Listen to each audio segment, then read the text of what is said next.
Pinoy Pride. Yan po ang madalas na linyahan nating mga Pilipino sa tuwing may kababayan tayong sumasampa sa international stage. At ngayong araw ng kasarinlan, heto po ang ilan sa mga personalidad na Certified Pinoy Pride. Kung talento ang basehan, maraming homegrown Filipinos ang matagal nang sumagot dyan. Si Manny Pacquiao mula General Santos, naging champion ng mundo sa 8 boxing division. Si Heidelin Diaz naman, naghatid ng kauna-unahang Olympic gold medal sa Pilipinas. Sa entablado naman, si Lea Salonga, pinalakpakan mula Maynila hanggang Broadway.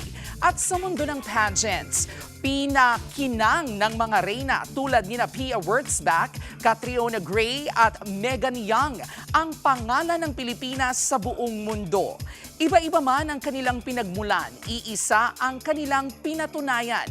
Hindi po nasusukat ang galing sa kung full, half o quarter ang iyong pagka-Pilipino.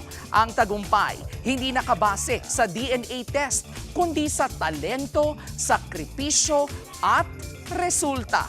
Yan po ang ating K-Alaman. K-OK. Mga kapatid, Jervy Wrightson po. Eto na nga.